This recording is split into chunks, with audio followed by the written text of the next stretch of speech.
Perkenalkan, nama saya Fitriani Usatunasana dengan NIM 0543643515.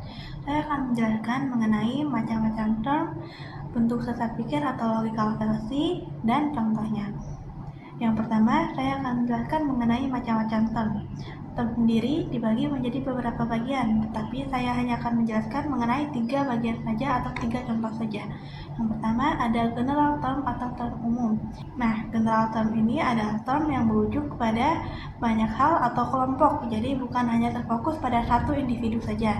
Contohnya, setiap karyawan di pabrik ini diwajibkan untuk mengikuti apel setiap pagi. Nah, kata karyawan di sini merujuk kepada banyak orang atau kelompok besar. Yang kedua adalah particular term atau term khusus.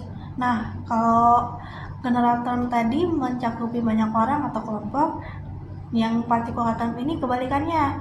Term ini merujuk ke sesuatu yang spesifik atau satu individu saja. Contohnya, Reza mendapatkan predikat karyawan terbaik tahun ini. Nah, kata Reza di sini merujuk pada particular term atau term khusus karena hanya mencakupi satu orang saja atau satu individu saja.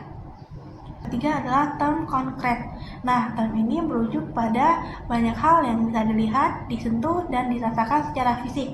Contohnya, di kamar ini ada sebuah lemari besar. Nah, kata lemari di sini merujuk pada benda yang bisa dipegang, disentuh, dan dirasakan secara fisik. Nah, yang kedua, saya akan menjelaskan mengenai logical fallacy atau sesat pikir. Nah, logical fallacy atau sesat pikir ini merupakan kesalahan penalaran yang biasanya tanpa logis padahal tidak valid sama sekali. Nah, hal ini biasanya membuat argumen tampak meyakinkan padahal aslinya tidak valid dan tampak lemah. Nah, salah satu contoh dari logical fallacy adalah ad hominem. Nah, ad hominem sendiri biasanya menyerang karakter atau sifat pribadi orang tersebut tanpa menanggapi argumennya. Contohnya, teman saya memberikan pendapat mengenai penggunaan sampah plastik di lingkungan kami.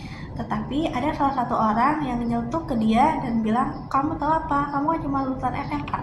Nah, daripada menanggapi isi argumen teman saya ini, orang itu malah menanggapi latar belakang dia.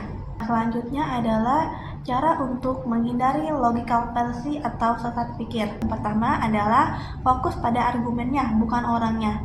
Yang kedua, gunakan bukti yang konkret. Yang ketiga, hindari emosi berlebihan saat berargumen. Yang keempat, belajar mengenali logical fallacy agar mudah mengenalinya. Terima kasih.